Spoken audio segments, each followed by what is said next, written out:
Thank you for coming to tonight's screening of My Friends, the Comedians. Please ensure that you have your cell phone silenced. Enjoy the show.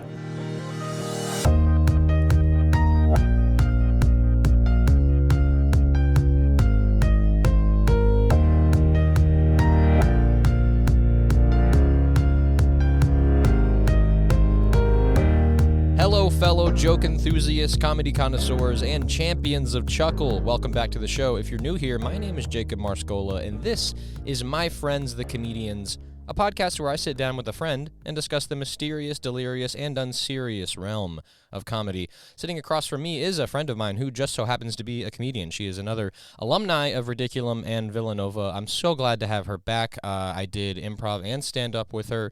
Collaborating with her was one of the most fun things, and getting to do scenes with her goofy mood was always the best thing ever. Please welcome Kelechi Onuigbo. Thanks for having me. Thanks for that intro. Of course. Thank you. Yeah, I'm just a little goofball. Yeah. It's always fun to joke around with people, and you're not too bad yourself. Thank you. I appreciate it. I like being a little goofball. Thank you for having. Thank you for having me on the show. Yes. Hey, welcome to Kelechi, my podcast. Thank you for having me on the show. I am turning it over to you. Yeah. It is your show now. Thanks for coming, though. It's super No, cool for to real. have you. It's taken a while, but only because I knew you were local enough, Yeah. and so I was like, I'll get her on eventually. But it's great to have you here. What have you been up to today? Yeah, so today, today I woke up, I rose, and then I went to the gym, and then ran a few errands. I have a couple more errands to run afterwards, but yeah, I've just been, Friday's kind of my chill day. You know, my work, I work as a EMT, and I have some side gigs, but my full-time job is EMT, but it's really front loaded. Yeah. So pretty much after Wednesday, my time is my time. So it's nice, kind of consistent 3-day plus weekends. That's always nice. What has it been like? Because I know you. So you were here. You were part of VEMS here when you were on campus. I am actually wearing my VEMS sweatshirt. Wearing your VEMS sweatshirt. What has it been like graduating to the world of real people in danger? Yeah, I mean, honestly, I feel just given so you've learned that it's really privatized, so to speak. So Philly Fire and local companies, they do the regular 911, oh my god, something just happened, come get us, versus basically anything else that isn't Philly Fire. They're more they do anything that isn't that immediate 911 thing. So usually my day-to-day is taking people to and from, they were at this hospital for whatever 911 situation, and now they had to go to this hospital because they need a specialist or whatnot. So it's not as emergent because I don't work with Philly Fire. I work with a private ambulance company, but there's so many. I think that's also crazy how I've learned that there's so many people who just take hospital patients to and from wherever, but only Philly Fire gets to do, at least in PA or Philly, I can only speak for that.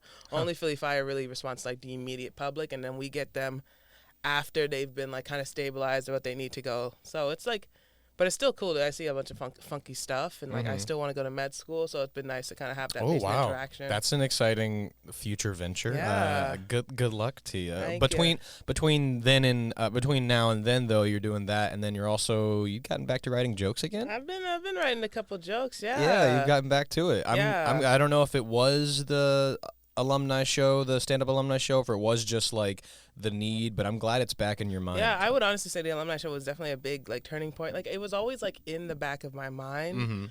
But then during the show, I was I remember specifically Noel talked to me after. He was like, "You still got it, girl." I was like, I do still got it, girl. Yeah. I really enjoyed it, and what can I say? I'm an August Leo. I do like to I like to chat. I like to I've never really been shy. I can be relatively introverted socially, but as far as going on a stage and doing something, that's never been my fear, and it's always enjoyable. I think of stand up specifically, and improv as well is super fun, but I think of stand up specifically as a one-way conversation, and I'm I can talk. That's nice. I can talk. I don't have to hear you talk, and some of y'all I don't want to hear talk. Thank you. Yeah, I'd actually prefer you stay quiet. Stay quiet, so please. When you need to laugh, you should laugh, and then that's it. Well, I'm gonna pick your brain about that in a little bit later on in the show, but we're gonna start with what I always start with on this show, which is if your personality, Kelechi, was distilled into a book on a coffee table, what would that coffee table book be? And it can be real. If you can find a real one, that's great. You can also make one up. That's all right. But yeah, no. If your personality, and whether that can even just be a book series that are like you're reading right now, or anything that you like, or anything that's like, I don't know, the handbook for Vims. Like it's up to you. What do you think your personality is distilled into, like a coffee table it's book? interesting. Like the first thing that came, I don't read. No, I read, but like I don't have like. I'm currently reading like Game of Thrones. Like I'm not like that. Yeah. But the first thing I thought of as you were saying that were just the type of books that I read what I was really into growing up were like Diary of a Wimpy Kid and like the Dork Diary series, and like I think part of that was just because I don't know, like life's just really funny. Like I like a little narrative type style, and like even like in my stand up, that's kind of how I just am talking about like stuff that happened to me, like maybe with some exaggerations here and there, but like I really just do like a reality, get ready with me, like follow me around. This is what my life is kind of style of comedy, and I think that comes from like Diary of a Wimpy Kid, who was it, Jeff Kinley, and then Dork Diaries, actually don't remember who writes that, but like those are very like narrative type styles. Like you follow the main character around and these crazy things just keep happening to them, and it's like, you know, you look into the imaginary camera and you're like, what is going on? Did you ever I'm sure you know of James Patterson. Yeah. Did you ever read iFunny? Have you ever heard of that? I did. You did? Yeah. I've definitely heard of it. I don't know if I specifically read it, but I also know like, and I'm sure, I don't know if this is related, but I know that it was also like an app. Like there was a separate like iFunny really? app. Well, I don't know. Maybe I'm referencing something different, but I know I used to be on this app, not posting, but there used to be this app called like iFunny.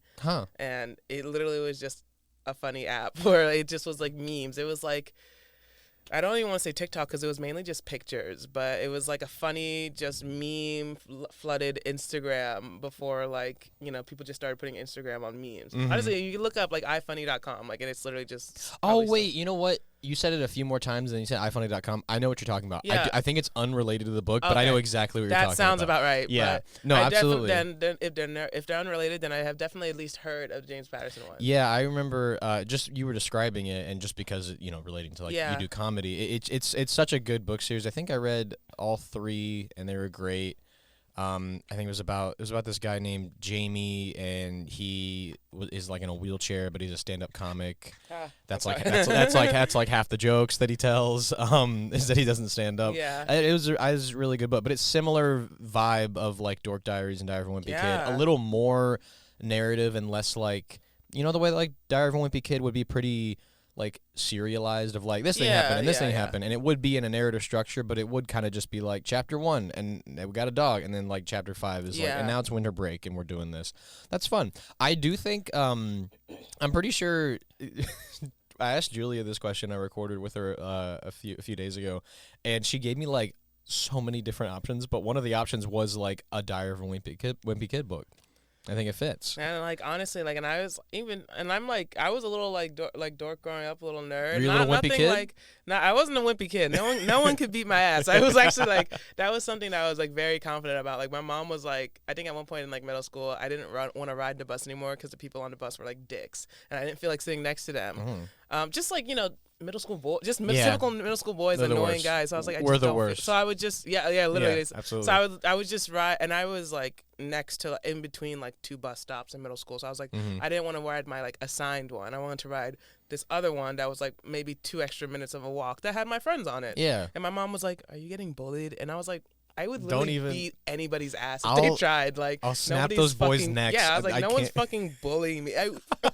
Don't even. But yeah, like I was like a little nerd. I've always been like very like academically like pivoted. You know, in pretty much from like K through 12, the objective was like get into a good school. That being like college. Like in elementary school, I was focused on getting into a good middle school. I kind of flopped on that. Like my middle school was okay, but it was known to be like, I went to like public school. It was known to be wow. Like, so you had like a bit of a life plan kind of set. Yeah, like, I've always been like, I knew I wanted to make money and do well in life. So it was like, get to the next school. Elementary school, you need to go to a good middle school. Middle school, you need to go to a good high school. High school, you need to go to a good college. And once I was in college, now it's like, yeah, now I need to work on my career, but that's a much more like long-term thing. Yeah. So it's like, now I get to be kind of a vagabond nowadays, but like I was like very academically like pivoted, and like I got like really good grades in school, like there was a time where like my handles was like gangster_nerd because I'm a bit of a gangster. I'm also Gangster nerd. I'm a bit of a smarty pants as well. I love that. That gives me same vibes of like how I forget if you have Dropout or if you like watch Dropout stuff at all. I've watched probably like a couple clips or two, but I was don't gonna know say, if I've like sat and watched it maybe like on TikTok. One of the guys that's done stuff on there, and I think he hosts actually right now, is Ify Wadiwe, and his whole brand is like, I'm a buff nerd. Yeah. Like I'm a buff like absolute dork, but Yeah. I'll beat your ass if you make fun of me. Like that's the whole vibe. Yeah, literally. And I'm getting that from you, just like I'm a nerd, but like you can't mess with me. Don't try. Yeah, and it's like it's like contrary to that, like I did sports as well, and like so it was always like, who's this like fucking kid coming out of like AP US history, like dropping a 3 in your fucking face, like. Oh, I got like probably teammates from high school who were like, that was not how it went, but like, but like yeah, like it was like people didn't. I was always like pseudo popular, but like it's like I was taking all these like high level classes, AP this, like honors, whatever. And then on the flip side, like when I did sports, those were like almost typically like it was an opposite crowd, like of those people who didn't care as much about school. They just were like, having parties and stuff like that. And it was just me like, you can do both, man. Like you can do both. Even like I talk to people now, like just as an adult, and they talk about their like days back in high school or whatever. And I was like I wasn't like a partier. Like I did my homework and then I did my sports and then like that was it. I didn't really start partying and doing all that till college. Yeah. And I just didn't realize that wasn't the case for a lot of people. I don't think I actually like genuinely drank until freshman year of college. I don't think. Yeah, I wasn't. Nothing like partying or drinking was anything I even considered. I'm just like, what doing schools did until- y'all go to? What parents did y'all have? But the thing is, like, at at my high school, there were kids that were doing that, and I was like, I think y'all just don't have my parents. Yeah. I think y'all just don't have, like, Yeah. my mom and dad. You guys don't. Do you guys not have a mom and dad? Like, No, what's literally. you guys No, like best literally. friends with your parents? Like, I don't understand. I would talk. I have friends that like I would talk to during college, and they're like, I don't know, I'm all partied out. I'm like, we're like, what do you mean? Like it's the second semester of like freshman year, and but it's like they had already basically done all these things in high school. I had some friends who were talking about they did it in middle school. I was like, what the fuck were you doing in middle school? Like even if you are consuming alcohol or doing drugs or whatever middle school, you're still a middle schooler, and there's a level of maturity where you definitely didn't like party. Yeah. You guys probably would like take some sips, giggle a little Yeah, bit. I'm Like like, you you're weren't. not- No way you were so. you're not all partied out Yeah. by the ripe age of 19. Yeah, Are you absolutely kidding me? not. Yeah, and I'm sorry if you are, because that sounds I'm horrible. like, 'cause now I'm wondering what was your upbringing like. So, Diary of a Wimpy Kid. Except Yeah, we're gonna Diary call of a it Kid. we're gonna call it Diary of a Buff Nerd.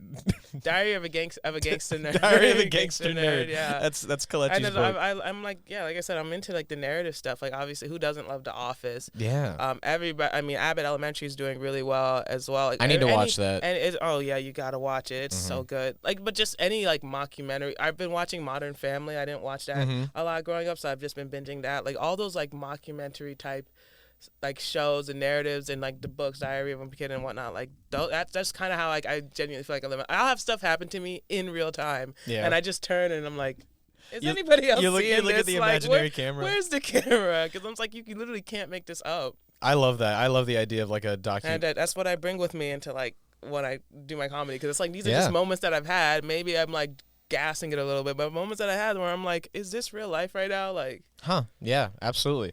Well, this show, first and foremost, is about my friends, the comedians, and their comedy journeys and kind of where they started doing comedy or even just started like with an interest in comedy in any way, or even if it was like, oh, yeah, I used to make my friends laugh all the time.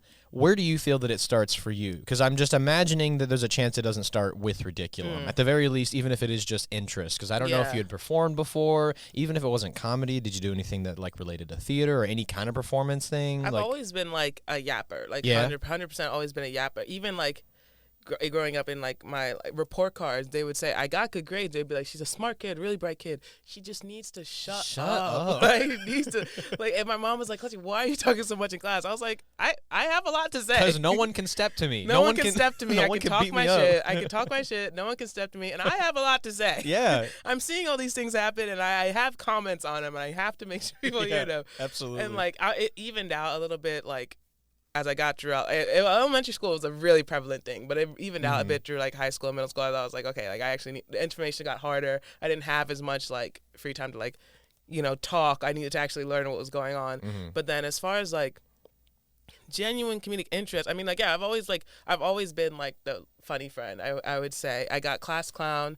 I got co-class clown in high school. Co-class clown. Yeah, because they do two. Okay, so back in the day, for every like senior superlative, it was a girl and a boy. Oh, it had to be a girl and a boy. Yeah. Yeah, but then like when it got towards like our class, it was just like there was all this like animosity about like why should it, if these two girls are the funniest people, why do we have to find like some like mediocre guy just to even? So it was like, so it changed from being like a boy and a girl for each category to just the top two. So that's why I was co-class clown was like another girl, actually, a girl I played basketball with. I don't know if she's like posts TikToks on occasion and whatnot, but yeah, like, I got class clown in high school. I've always been like the funny friend, and I think like that, but that's where like kind of the buck stops as far as like comedic interest. Like I've always been a funny friend, but like I didn't do anything comedy related prior to that. As far as performance goes, like I played some instruments. I can play the piano. I was into orchestra in middle school. They didn't have an orchestra in my high school, so it kind of stopped at middle school. But so like I was in chorus. Not a very good singer. Was a decent violin player when I was on it, but like not like a great singer, but could hold a tune. So like, yeah, we did performances and stuff like that. I mean, I was just in the car listening to Beyonce and trust. I was singing. So listen, everyone is as good as the singer they're singing to. Yeah, exactly. Absolutely. So like, yeah, I have some like I've had some like performing arts experiences, but not necessarily comedic related. And then I remember freshman year, I go to the involvement fair. As like, they encourage all freshmen to do. Like I'm looking around and I see this one about like this comedy club. And so I'm seeing it in passing, and I write my name down on a sign-on list or type it into the computer. I don't even remember which it was, and it got me first because like I saw that it said like email like, oh, so you think you're funny. Like I was putting on my email and I saw that was the email like that I'm gonna be receiving so far. It's like, look out for, oh, so you think you're funny. I was like, that's kind of a funny email to have. That's pretty good for a comedy club. Whoever like made that back in the day, like that's a good one. It's insanely long, but it's so long. But every time I type it, I'm like, this is more clever than like the Ridiculum. You get a giggle out of it. So I was like, okay. And then they sent the email about like, I think I got added to a group me, and they sent the email about like an interest meeting, and the interest meeting was basically just a practice, but it was like in Mendel for some reason. Interesting. Yeah, it was. But yeah, it was in Mendel for some reason. But I think it's because they wanted more people to come. Not that I don't think enough people came for it to be in Mendel. But like, yeah, I guess they just wanted a bigger venue. So I came to that meeting, and I remember just kind of like sitting back, like maybe like 3-4 rows back. There weren't that many people, so it's like I wasn't gonna sit all the way in the back row. Like, so I was like, I wanted to see what was going on, but not too close. So I was like in the back, kind of just observing. I think I came in late anyways, and I was like already like, I don't know if I'm gonna go to this because I'm already late. But I came in late, didn't see that many people, and then I walked in, so I was like, okay, you gotta stay here now. Yeah. But I saw them doing their thing, and I was like, this is funny. Like I've never seen like this happen, like this improv stuff like happen before. Like I knew of it, but I'd never seen it like in person, and I'm like, it's funny what they're doing. And I stayed till the end, and like I was gonna just quietly like take my leave.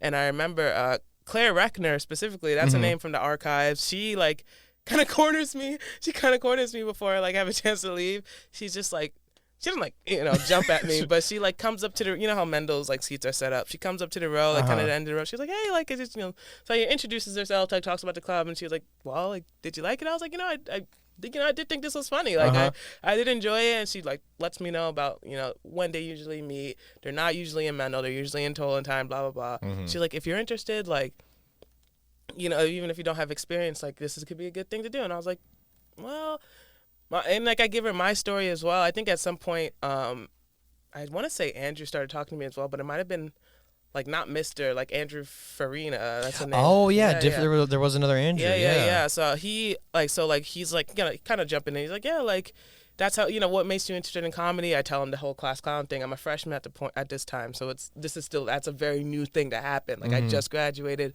got superlative. Now it's like fall semester. Yeah, I was co-class clown. Yeah, I was co-class clown a couple months ago. So I'm thinking, where do I go from here? I'm thinking, do you have a free exec position open for me? I'm like, what do you want me? Like and what's the pay here? Tell me, how much money do y'all make? And what's they my were cut? like, that's how it starts, and I'm like, that could be how it started. So I next thing I know, like I'm going to the meetings like relatively regularly. I was in general, I was kind of busy like with rowing and all like and with work and stuff, but I was going to the meetings like relatively consistently, and I just realized like I liked it. Like every time I came to, even up until senior year, every time I came to a Ridiculum practice or stand-up practice, I was like, it's just funny. Like I just felt good about it. Like it's always nice to just come and like goof off with people. Yeah, absolutely. So like I started coming to meetings freshman year, and kind of the rest was history. Yeah. Awesome. Do you remember? I'm trying to, because I'm doing the mental math right now. Your first year, the end of that year, that's when COVID hit, correct? So did you not have a first show until you were a sophomore? We did. You did actually. have a show. We had a show, I believe. Oh yes, this is the show that Spit Take. Spit Take. I think that was the only show we had that year because of COVID, but it was the fall show. And that I think actually like that show like went so well that I was like, yeah, I'm gonna stick with this for sure. I think one of the first stories I was, because when you come in and there's always they tell you about the slam poetry. The slam poetry was the first thing that I ever, and what was so fun, I'm looking back at it now and I'm like, this is so ridiculous. But me as a first year was excited about any connection I was making to any older member. And so I was told the story of your slam poetry thing, and you were in the middle, and it was a clap down the line. And then I got to do clap down the line with you in my first show in the middle of clap down the line, and people really liked it. Yeah. And after that show, I was like, this is pretty cool, guys. Yeah. But no, the slam poetry story, I've watched it and I've also heard about it. Yeah, it is on YouTube. I think it's on YouTube. I honestly think that was such a pivotal like moment as well for me. Like obviously joining the club, but that show going so well kind of like powered me through the whole like COVID blip as it is. Because like I did other clubs, or I was trying to do other clubs freshman year, but like after COVID, it was like if I couldn't meet in person, it was like, But I was like, I like that. I love that feeling so much. I was like, and like it's just crazy, like that whole like butterfly effect thing. Like I had just come to like a couple practices. I tried to come with some consistency, but it's at a weird time a little bit. But like I came to a good amount. I'm seeing that I'm in the showcase, and they had it in like St. Mary's. They had two actually. I was gonna say y'all did two shows they did two that shows. night. I think I was in the later one, and I remember I was already like, I didn't know how to feel about that. I was like, is it good that I'm in the later one? Is it bad that I'm in the later one? I'm like, I am just a freshman, but like, I thought it was pretty funny. It's like, pretty cool. I'm prime time. Yeah, I'm the headliner. But it is also like my first show, so I'm like, I don't know what to think about it. I also like didn't love being up that late, but it was like, because at this point I'm on the rowing team, so I'm like, I was gonna say. So, but I'm like, I want to do the show, and it seems really fun, and like I'm excited to do it. So I was like, whatever. So I'm in this later show. Literally, like, can hardly remember the other games because I don't think I was in many because I was just a freshman. I know some people went twice. I was just in the one later show, and like we're doing clap down the line. Someone gives slam poetry of all things, and like me and Jack Brenner like love Jack Brenner also. Like he also made that scene like so much fun for me. I'm nervous, but like he's like calming like all types of nerves. Like that's exactly what you want like the older like member to be doing for like this new freshman. So like we're partnered up together. I'm like, okay, like I'm feeling good because I'm with Jack Brenner. He's really funny, and surely I'll be able to match that funny. We get slam poetry of all things, and like it just went like really well. Like I don't even remember what I can't even tell you what the plot of our thing was, what the conclusion, what the conflict was, any of the like rules of improv. But it just went really well. And every time like we got to clap back in and start like doing our lines, like you hear audience, yes, like it was so, especially for a game like that where the mechanic is really let's pull a line and use it for something like I think, and also the fear that sometimes we would fall into with some scenes is like, oh well, don't get two talking heads. But a scene like that can be, you guys could just stand there, and the whole joke of it is what I think because I think it's been in like the alumni promo that Mr. made this year, and I've watched it, but Jack clapped in a line that was like, "This is the part where it gets dangerous," and he just goes like, "This is the part where it gets dangerous," and everyone just like understands the setting, and as long as you just say that line, they get it, and that's a laugh, and that's perfect.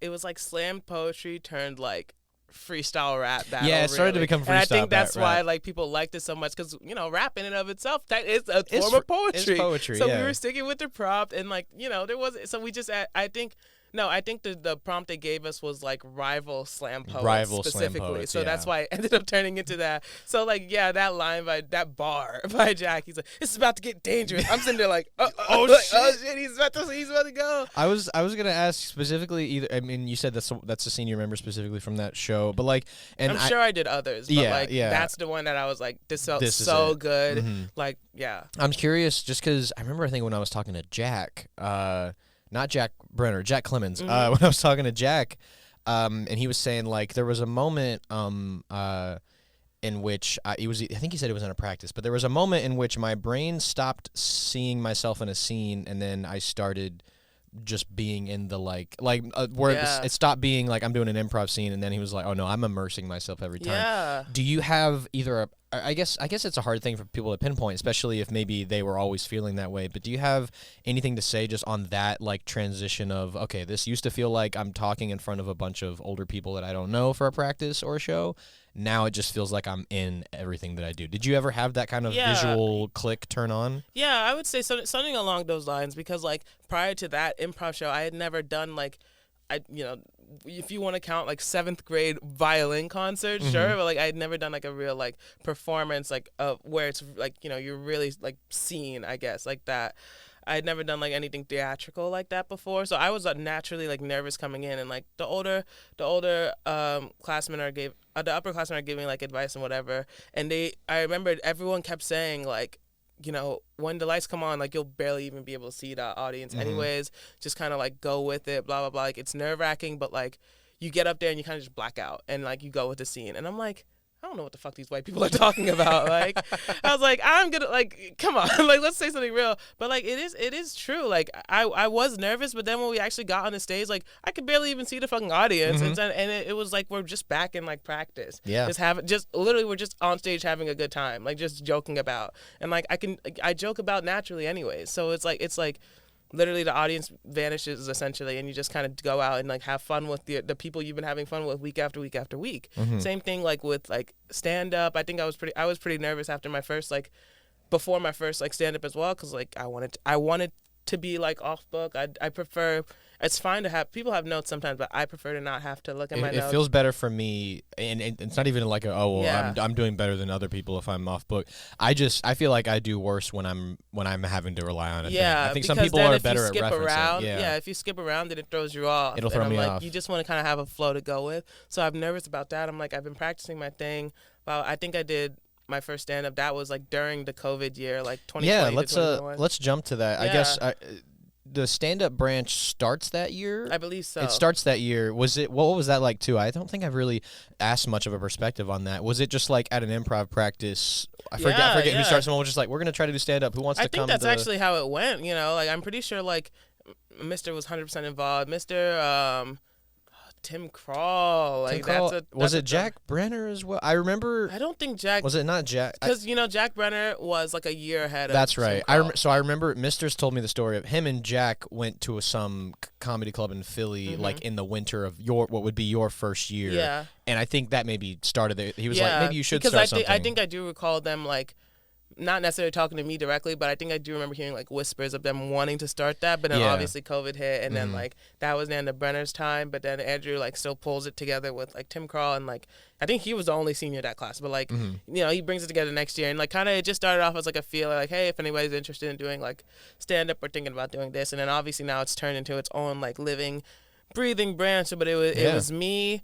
It was me, Andrew, Tim Crawl, Pat did a set, Brandon did a set. Brandon did a set. Brandon did a set that I still think about a lot to this day.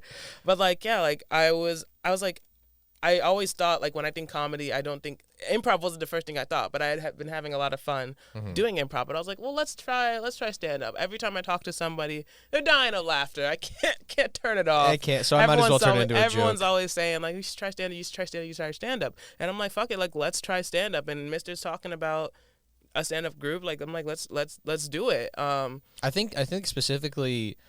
I honestly, I'm curious about your ask, and I guess maybe it might be indicative of just the fact that you're attempting to still do stand-up right now, so that might be the thing that you feel more connected to at the moment. But I think stand-up really works well for you because a lot of people, I think, when they start stand-up, they're like, well, I don't know what to say. But like you said, you talk. Just me. Yeah, this you is talk. Just, yeah, this is like, if I wasn't saying it out loud, I would have been thinking it in my head. Yeah, so now I'm just saying the yeah. thoughts in my head when I see things. You're one, a storyteller, and two, you can talk as long as you need to. Yeah. And so I think there's even been, I mean, I can only say this from an outsider's perspective, but being someone that's run your sets before or like in practice, like helping you work through them, and everyone misses stuff every once in a while on a stage, but you're one of the few where I've noticed of like, oh, she did miss this joke, but she's still going, and she didn't grab her phone, and it wasn't like a quick It's pause. like I'm just telling a story, yeah, you know, and like if you here's miss this a joke, other detail I yeah. might have missed, but it's also a funny part of the story. Yeah, absolutely. So that's why I just want to interject and say, I think that's why stand-up works really well for you because you can talk a lot,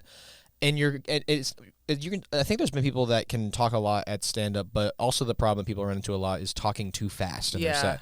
But you're very comfortable with the art of talking, and so you don't talk incredibly fast, or if you do, it's like intentional. Yeah. I feel like, did you do any kind of like public speaking class while you were here, or was there anything like that? I would say like, but to be fair, like my first show, and every time I do a show that's at least recorded, and even like now as I do stand up from time to time, I try to record it. Maybe not like visually record it, but I try to have an audio recording at least.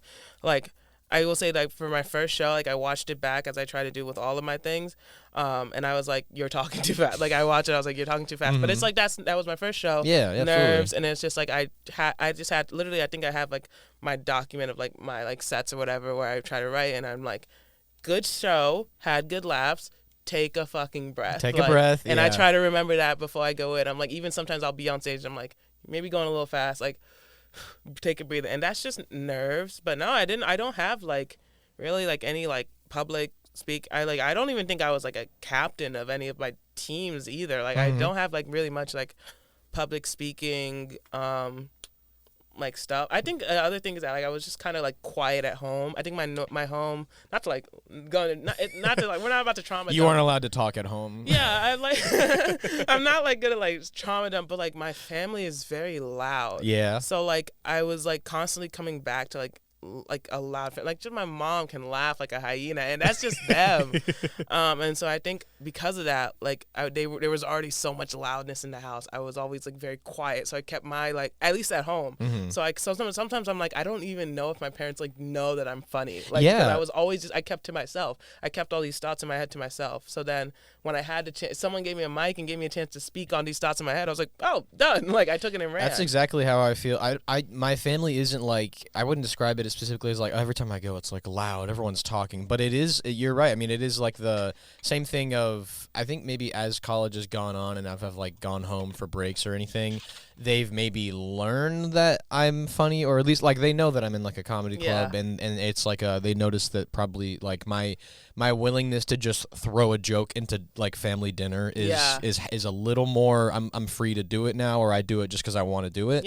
But it is a different me when I'm home. It's very different me. I'm not like doing too many bits when I'm home. I've started to do more, but it's not. I'm curious what my family would think if they like saw like one of my stand-up. I actually will never show them that because I curse a lot in them. I was gonna say my mom watched the first stand-up set I ever did. I don't think I cursed at all, and then the second one I cursed like a sailor. And my mom said she watched like half of it. She was like, I just couldn't finish. Couldn't get through it. You were cursing too much, and I was like, well, as a critique of that actual set, I was cursing too much. You know, we have like not a rule, but like a good note of like the one good fuck rule. Really hold on. I was talking to someone about that rule as well, because like I went to an open mic.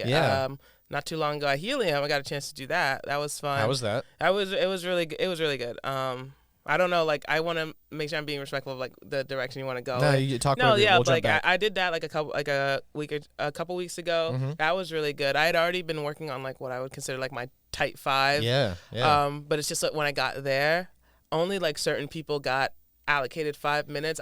With the way Helium set up, like you try to sign up online, and then if you don't get picked online via email, you have the option to like come in person and sign up in person, and maybe you'll get picked in person. So I was already hesitant on like if I'm gonna do that, because I was like, I don't want to go all the way into the city and like Yeah. not perform. But I was like, worst case scenario, like you sit at a bar, have a drink, and like watch some other comics perform. Yeah. Best case scenario, you get to do your set. And I go up, I sign up in person, and I got picked. So I don't know if it's like the people who got selected via email get 5 minutes, and then everybody else got 3. All I know is that I had a type 5, and I saw I got picked, and they said I had 3. And I was like, Which oh, is like, crazy. I was like, ooh, like I had to like kind of pivot on that. But it went really well, to be fair. What I was saying with like the one good fuck rule you're talking about, I was talking to like a coworker because I mentioned that I was gonna do the open mic, and I was like, there were really good guys like there, like in general, people who performed, and I had some laughs, but I did feel like some of them were like overdoing like that one good. Yeah, I'm over here like I've done like 2 open mics, and I'm sitting there like I want to do. I'm like critiquing. I don't know about that one. I think it's a good thing, and it might just be because sometimes I think about our stand-up branch, and if you start stand-up the way that you did, like in your first or second year, and you as a comedian grow up with Ridiculum, you get to be a little bit of a snob sometimes. You get to be a snob, and I think like, it's because we have a resource that not a lot of those comedians that are just trying out open mics do. At least maybe when they started or not. Like I think I could be wrong, but like a good number of comedians, I'm sure, like I'm gonna try this, and the only way that they start is going to open mics and just attempting it. But they write on their own. Yeah, they have to write alone, yeah, which is how. Well, not necessarily. I was gonna say that, which is how like professional comedians like John Mulaney do it, but he probably does. But also like, if you're a famous comedian, you have a circle of comedians you can always come back to. You have a circle but of trust. That weird pocket of you're just a solo comedian. And just if you doing your thing, and if you didn't and that do is how a lot of people. That's how a lot of people do it. Yeah, and so it takes trial and error. We're a little. I think it's good, but we're a little spoiled in that aspect. Where like we come out of college and we've had a good 3-4 years of collaborating, and we have a community that we can still even like I still like go back to. Andrew was the one who like introduced me to like the type 5 idea, because like when I moved to Philly, I was like, okay, like I'm here. I did always kind of want to like keep the stand up thing going. Yeah. So I reached out to him. I was like, just like any tips and whatever, because he's been around the block. Yeah. And he was the one who gave me the type 5 rule. So when they switched to 3, I was like, that's crazy. Type 3 is crazy. But like I felt like the comics were good. I had some good laughs, and I was like, some of them were just like overplaying the one good fuck rule. And speaking of one good fuck, I felt like a lot of them were overplaying the sex jokes as well. Yeah, I was like, it was funny at first, and like, you know, comics, they like to do a callback. So like sometimes there would be one comic who finished, and then somebody else would go, and maybe they'd reference that joke, and I'm like, that's good, shout out to that comedian. But I just maybe, and it might have just been like me as a girl sitting there like watching But I was just like, there's all these sex jokes. Oh my god, sing another tune, okay? I get it. You're a pasty white man. Of course you don't look good in bed. Whatever. Like I think because you're absolutely right, especially because. Though, and I don't want to say easy in a way of like... Yeah, they're low-bearing fruit. They're low-bearing fruit, but I think it's good fruit to start with. Like, if you can write jokes about anything, you start with that. But I still think that, like, some of the best comedians make sex jokes, and they do it in, like, a good, tasteful way that, like, works, and it's not their entire 1-hour special. But same thing, I think you coming from the Villanova Ridiculum bubble, and while sometimes like I've talked to Kevin about this of like, oh, as soon as you leave the Villanova Ridiculum bubble, he's performed outside of the bubble, but you know it's different. People are a little more harsh. They could be more mean. They're just people. They're not there, and they're not like hoping that you do well. They're just like, well, I hope this guy. Doing their own. They're doing their own thing. They're not even like focused on. They're not even focused on you. But what's good about the bubble, I think, is one the thing of like we have this resource of comedians that's now with us forever because it's an alumni network of Ridiculum people, but also, and I think it's because we're a small group too. Yeah, we don't. At least it happened a lot, but I feel like we're tight. We're tight, and I feel like sex jokes or like a lot of the cursing, something that we weren't like you should never say that joke, but when you're in such a tight bubble and you perform to pretty much the same audience every time, you got to come up with more. You got to come up with more stuff. Stuff. You got to come up with more stuff, and even if that is like your I'd even argue. Like your niche, if that's Kevin does a lot of self-deprecating humor, and then we'll like talk about sex like related stuff. I don't think he's over or hypersexual, but even in that way, he has to find different routes for this audience to laugh at in a new way every time. And so when you leave that, and I think it's a strength that now you have, and that Kevin has, and that Mr. and Noel, that we all have if we continue to do stand-up outside of here, is that you have this brain of like, sometimes it doesn't have to be a sex joke. It doesn't also have to be a curse word. And you like the 3-minute set that you sent us after you did in Helium, it felt unique in that it didn't feel like an adult going out to an open mic and telling classic adult jokes. Yeah. Like it was very Kelechi, and I think appreciate that. and I think it's because one of the jokes that you write in your specific kind of persona, and because of the I'm just benefit. talking about like stuff that's like legit. It's legitimately you. Yeah. It's just a matter of like bringing it together and trying to make it like, you know, flow, so to speak. And like luckily with obviously I had the 5-minute set in my head. When they said I had to do 3, I'm like panicking a little bit, but I was like, I knew what I was gonna say, and I was like, I knew kind of where I could cut the fat. Like I knew what was the bulk of what I wanted to say. And like obviously for those listening, my like type 5 or my type 3 that I did, it's just this kind of story or set about my name essentially. And I like that as my like go-to set, because I'm like, obviously like I want people, if I like go anywhere with this, I want people to like remember my name when I leave. So that's one of the reasons I did it like that. And also like the amount of like, it happens every day, you know. So I felt like it was a good thing to pull from, and that, you know, it's a set that like when I leave, people remember what my name is, and they think, oh, that Kelechi girl who did like a set about her name was funny. Absolutely. But yeah, like my set was about my name, and like it was basically in like, I would argue that it was like essentially like a 5-part set. Like I introduce myself, I say like my name gets mispronounced all the time, and then I go into like what usually happens when my like name is mispronounced, and then there's like scenarios of characters, blah blah blah. I'll save that for when one of you guys come to my open mic. Come on to the open mics. You don't get to hear the whole thing, but like I was like, all I had to do really was cut that intro. I was like, the funniest, like my ramble, and like my ramblings tend to be funny, and that's the kind of like narrative comedic style that I have. But I was like, I can cut that like beginning ramble, just go into like these archetypes essentially, and I felt like that had like a very smooth transition, despite like having to take essentially 2 minutes off. Yeah. But it went pretty well, and I stayed within time, and it didn't seem like that it didn't, at least from the delivery of the recording you gave, it didn't seem like you were like, I gotta cut 2 minutes. Shit. Yeah, it was. I felt good about that, because I saw like other people who like were funny, but I saw that they like kind of weren't aware of time, or like they kind of had to just like stop. Like I think I literally, there was a comic who was just like, oh, that's my time, I gotta go. Like she was like mid-sentence, and she was like, oh, never mind, I gotta go. I was like, cool. I'm impressed by that, because that is the one thing, like I mentioned, the benefits of coming from the Ridiculum stand-up bubble. That's one thing that honestly, and that's why improv helps, because improv does help. Essentially improv, like cutting out that section. I was gonna say, like the stand-up section of like, we never have told anyone you should probably cut your time on your set. Everyone gets the amount of time they have. Yeah. But the improv aspect of it helps you immediately have to adjust to that. Yeah. I'm curious about to jump backwards in time now to talk about you. So this is your sophomore year. You get to sorry. I'm talking about we're back to your sophomore year. It is your sophomore year. It's kind of my sophomore year post-grad. Yeah. I was like, what's she talking about? Second gap year. Your second gap year, yeah. But you, it's your sophomore year in Villanova, and you did a stand-up show. You guys don't get to do too many shows, though. Yeah. What are the shows? What is the rest? Did you do that stand-up show, and then was it just the vaccine show? Did you do that? I forget if you. I actually don't know if I. The show where you guys were outside and you had mics. Yes, I did do that. Yeah. That was like in the winter. I can't remember if it was fall semester or spring semester, but I know it was in the winter. Okay. Because it was chilly, but we were not too chilly, but like we were outside. I was in that, so maybe I think that probably was the vaccine show, and I'm trying to remember if we did another one like in the spring. I want to say like a hard maybe. I can't remember. But I can't remember. I feel like we probably, especially since it was still relatively young, I wouldn't be surprised if we just did that one show and then kind of shifted the focus to just like improv.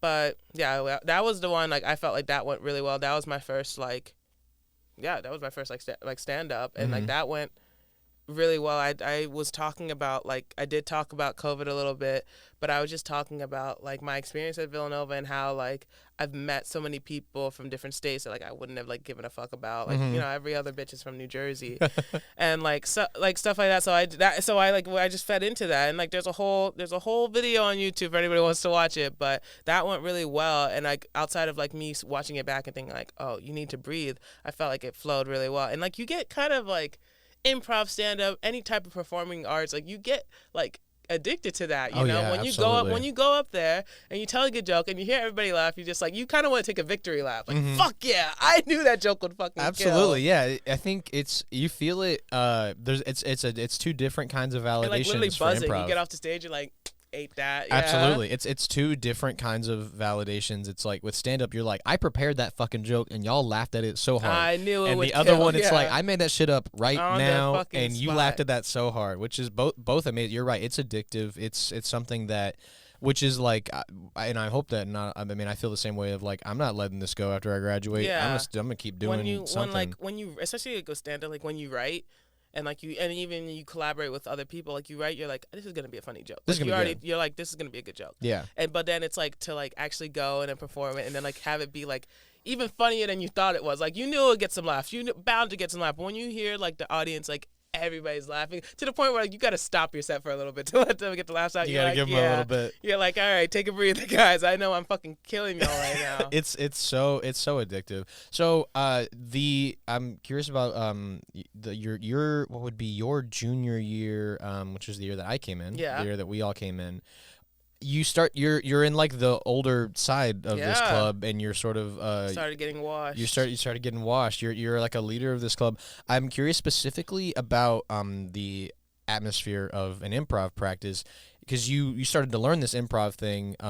What did it feel like to then be like, oh, I got to start like teaching these people, or at least like telling them what in the scene was good and what needs improvement? Like, what does that transition feel like for you? Because I'll tell you, I felt it in like the last 2 years, and it's weird. It's real weird to be like, oh, I have authority a little bit on like how to do this. Yeah, it's always, see, I was lucky enough to like, we had like the same president for like a good half of the club, you know. So I was lucky enough that I came in and I continued improv with a good amount of people that were part of the original like Ridiculum group. So like pretty much like Mr. Becca, Jay, obviously Jack Brenner graduated, Tim Kroll graduated, but like all those people, like they were part of that original improv group, and they stayed for a good amount of time. So I feel like I was kind of able to hold off on like feeling authoritative until Jay, Becca, Mr. Day were done. Then I was like, okay, now you have to step up. Now you're on the. But like even before that, prior to when like as you're saying, like the transition into a junior and you're officially like part of upperclassmen,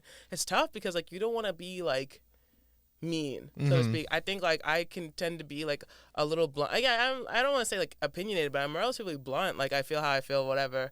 So sometimes like you don't want to like shut somebody who's like trying this out for the first time down. Yeah, because that could be that could then be all of a sudden you lose a member. You lose a member. A lot of potential there. Yeah, but it's also like you want to make sure that like they're kind of, it's not just like, it's improv, but it's not just come up and do whatever you want, even though it feels like it should be. So it was weird kind of getting a nice balance between that, because I know sometimes I would see like a new group of people go up and do something, and I was like, and like you're kind of like trying to not be like, ooh, like when they do it, you're trying not to be like, you have to, you kind of have to give them a laugh, because so they don't think that they like absolutely bomb, but then you have to come sit down, and then they have like 3 upperclassmen saying like, I would work on this. Yeah, I would do this. Yeah. But you're trying to do it, but then you have to back it up. You're like, but it was really good. But it was like, really good. You got a compliment sandwich. Yeah, you literally have to compliment sandwich. And I know you have to, because that's what I got. Like that's what I got my first. I remember. I'm sure there. I actually don't quite remember, but I'm sure there were things that I did where it was like, hey, that was a good character, and but don't say no. But that was a good character. Yeah. Like, because it's hard, and it's like, you know, you have to get a compliment sandwich, because it's hard to watch that sometimes. Like seeing like an improv, I've like seen improv groups, like I've gone to like stand up, or like I've gone to like comedy bars, and like they'll have like an improv group perform. Yeah. And like I'll see them do something, and it's awkward as an audience to watch like a scene like not fused, essentially. Like they're like, hey, do you want to go to the park? And they're like, no. That's awkward to see. Sometimes it can be like funny and like that blunt, like hard stop way. Sometimes it works. But sometimes you see the 2 people on stage kind of like, bro, what the fuck? Like, come on, we're going to go to the park. What the hell are we going to, like, they're like, well, where do we go from here? Like one person had an idea and the other person like straight shut it down. And they weren't even thinking when they shut it down. They just thought it'd be funny to say no. Because now we have to pivot from you saying no. Absolutely. Like, so it's like you want to like kind of like nip that in the bud, like when you can, when someone's new starting, so they just know, like, because that helps the flow go easier. Like as a viewer, you can tell when, castmates have a good flow, a good rapport with each other, and like when stuff like that happens, like they're like, hey, let's do this, and then someone else is talking about something completely different. It's like they don't have a good flow. They're not even listening to each other. They're just one person doing what they want, one person doing what they want, stuff like that. So it's a transition because you're like, you used to be the one who just came up and did that. Now you're like trying to see like, how do I make this still fun? Come up and do what you want, but make it make sense. Yeah, so that absolutely. We make a good show and stuff like that. Because no one wants to be embarrassed. No, especially, and that's the thing that I feel the like. The worst feeling, like I said, the best feeling is like when people are laughing at your jokes, whether it's improv or stand-up. But the worst feeling is like when you think you said something funny and nobody found it funny. No one gets it. I when I was a first year, like I got that. There were times where it was like, especially with the whole thing of like making show set lists or deciding if anyone was gonna be in the show or not. It was like, if you're not in the show, or if we gave you a hard note in a practice, it's because we think you can get there, and we want you to not go on stage where you're at right now, because it does. You don't want to see them. You don't want to get them. For the sake of like a show from our club, and also for the sake of you, because it is truly the worst when you like attempt a bit or a punchline in a scene on stage, and then no one really gets it, and you were kind of holding for a laugh. Yeah, and then you somebody move on. else kind of has to. Yeah, you either move on or somebody else has to come through and like kind of clean it up. The audience sees that, and it's an awkward, embarrassing little moment. I think improv has a little bit more of a window to look through into the meta nature of it than stand-up does. Yeah, stand-up because you more can people just go to the next joke. More people are there, and if more people are there, then there's more likely for like a dynamic to be very like visible and present, and people can see that. But in stand-up, the only thing that you might notice is if someone's like, oh, I forgot my joke. But other than that, they don't know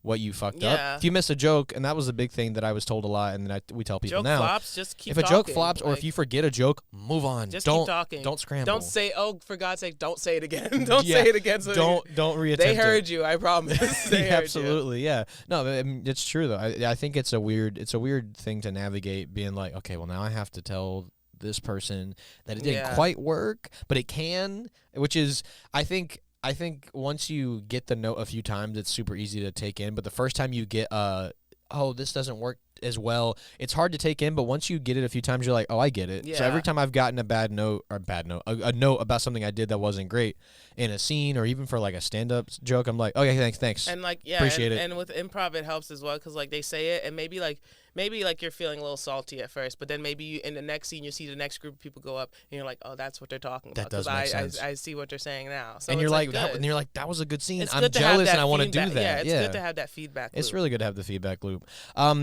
I've got a few questions. I mean, I guess in talking about like your last year, do you have anything that you specifically remember, or just I guess maybe either your last show, the last Civil War show that you did, like anything specifically about your last year that was like, this was particularly memorable, or this is what's sticking with me for this club's memory? I unfortunately wasn't in my senior year Civil War show because shit. I was on the rowing team. I remember that. We had a race that week, and the thing is, I didn't know that we had a race that weekend until like a week before. Like, yeah, it was on very last minute because the team posts like the race schedule on, and obviously like we have like actual access to it, but they also post it on Instagram, and it's like the pinned post.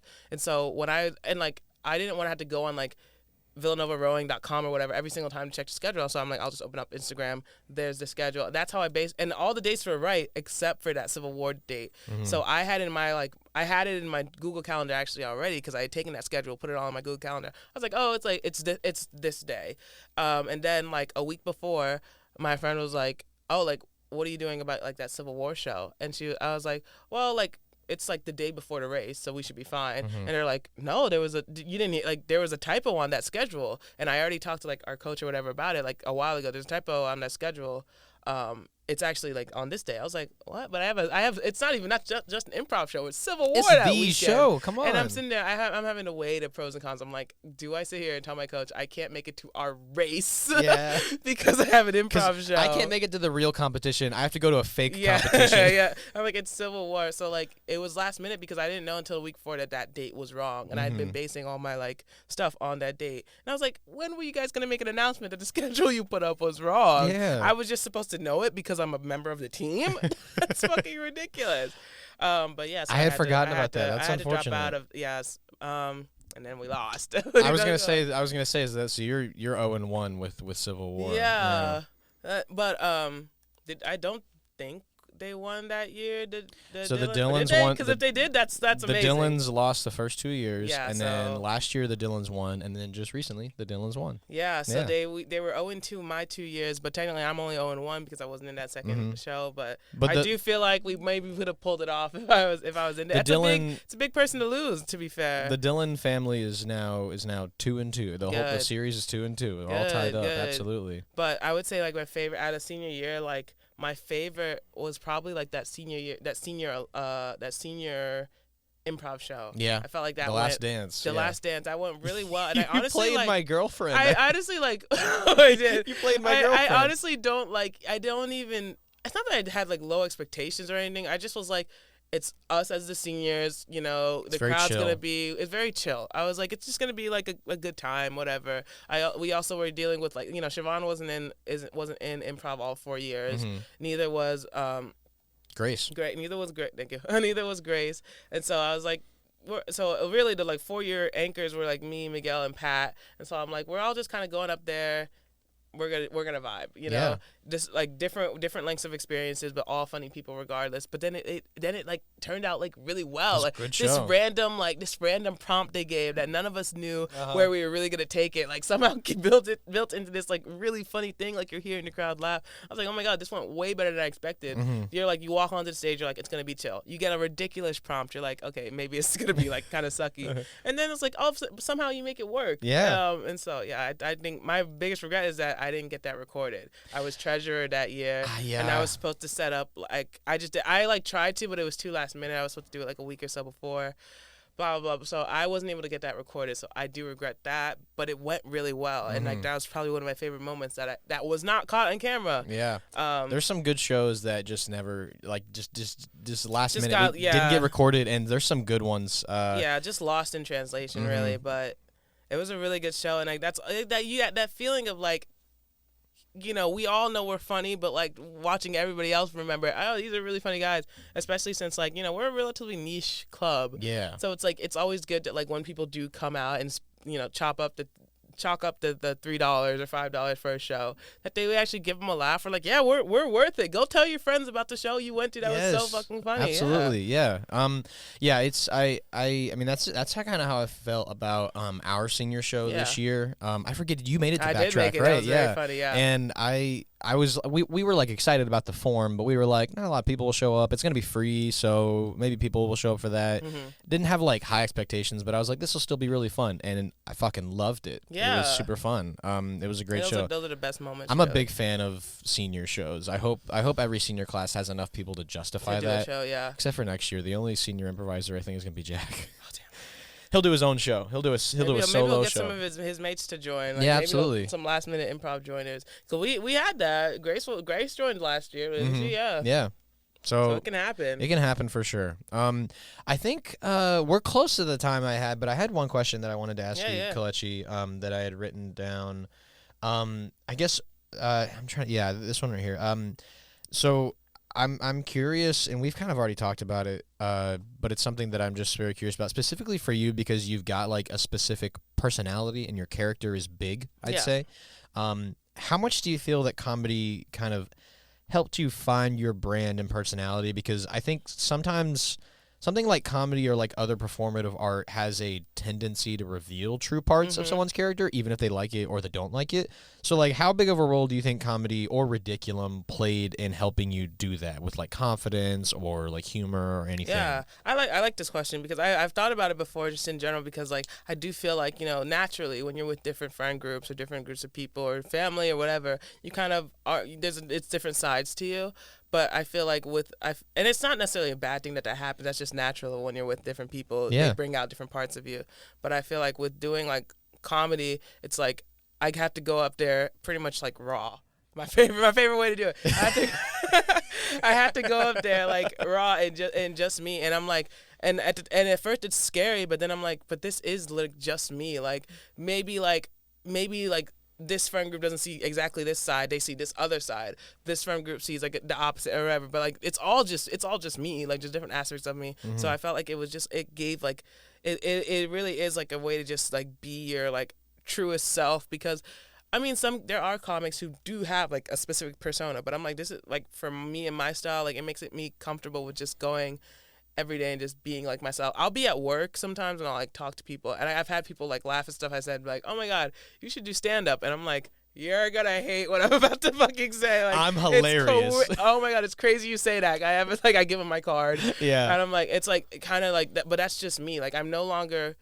I don't feel like I'm really having to put on like this aspect of me or this aspect with certain friend groups. Not that I was necessarily doing it before, but like I used to feel like some type of way about like, oh, they see this side of me, they see this side of me. But I'm like, no, it's all just you. And it's like an amalgamation of me. Like when I go on stage and I like do stand up or I do improv, it's just me being a little goofball. Yeah. Maybe I'm being slightly goofier than some people are used to or whatever, but it's still just me. There's no need to like really like hide that per se. I would say like comics that I like really like, I don't want to say, I don't watch like too many other comics, but I know like before, one of the comics that I like watched pretty heavily at some point was like Kevin Hart. I really liked his style. He's a funny guy, and like one of his Netflix specials, Let Me Explain, is one that was like that, yeah, and that's what like that. I feel like that's so funny that he's just this big personality. He's just telling stories about his life, things that they just actually happened, and his take on them. And he's doing it in a dramatic way, and like there's this bit in his thing where he like, I'm fucking killing y'all, and just like has fire. Yeah, I was like, that's really like how I feel when I do comedy. I hear someone laughing, like, bro, someone give me some fucking fireworks right now. I would love a future in which you do stand up even further and it gets so big, because I think you absolutely need like fire shooting. I was like, oh, I ate that up. Fire. Hey, give us a fireworks. Give me some fucking fire right now. Like, yeah, so I feel like I've always been like quietly confident. I've never really been fazed by like what other people say or whatever, but like I'm also not super confrontational, so it's like I'll just keep it to myself, you know. I'm very quietly confident, not going to start like a beef or whatever. But like now, like with doing comedy more consistently, I'm like, this is just me. Like if I have something to say, I'm going to say it, because that's just who I am. That's just who I am. I don't really have like much of a filter, and that kind of shows when I give my like stories as well.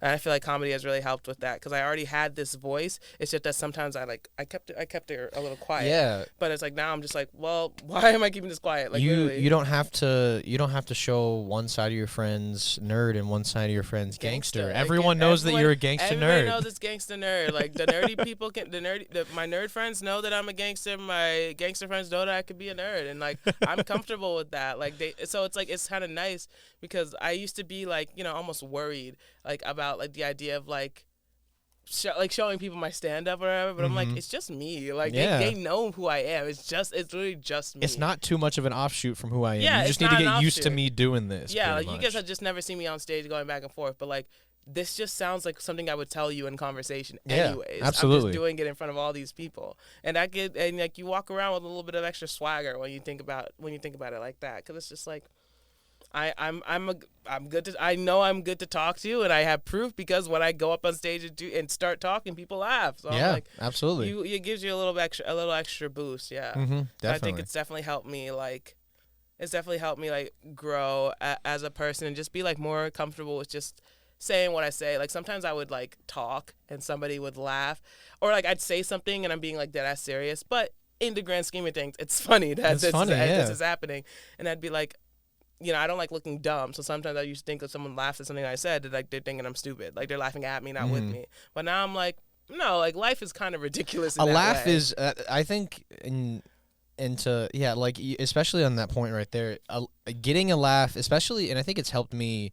I'm not like ignorant to if someone's like laughing at me anymore. Yeah. It's more like, well, you laughed. That's like what I want out of life. So joke's on you. Listen, you laughed. Whether you laughed at how dumb I was being, it's a laugh in general. That's legitimately like, and it's not less antagonistic with my friends. And it helps to not take life like too seriously. Like genuinely, like I get like bogged down by like stuff that happens. Like it's because like all these things can sometimes happen at once. Yeah. And then it's just like, how ridiculous is it? Fucking crazy. How fucking ridiculous is it that this is happening at all? Like this is fucking weird. This is I like, even just when you start contextualizing the situation that you're in, you're like, what are the goddamn odds? I'm a fucking sophomore alumni. Sophomore I'm fucking alumni. sophomore alumni on a Saturday. What today? Friday. On Friday, a Friday afternoon, recording like a podcast. Yeah. Like, you're just like, What led me here? Who the fuck am I to be recording a podcast? Where the hell have we? What led us here? What yeah. led us? Yeah, and that's really that's where I draw comedy from, because like you just like sit there and you think of these stories that happen. Maybe in the moment they weren't so great, but you're just like, isn't it crazy that fucking happened? So Like, I do. Some of my favorite performances for stand-up comics are when they tell a story and they kind of just go like, "There's no punchline. That's just kind of crazy. Like, that happened. that Like- just happened." And the laugh is like, "Yeah, I got no jokes. That's just fucking no, literally, stupid." Like, even when I talk to friends and I'm just telling them a story of what happened and they're laughing, I'm like, that's not fun. Like, that actually happened. It's crazy you're laughing, but like that was real shit that happened to me. Like last week, it's nuts. Like, yeah.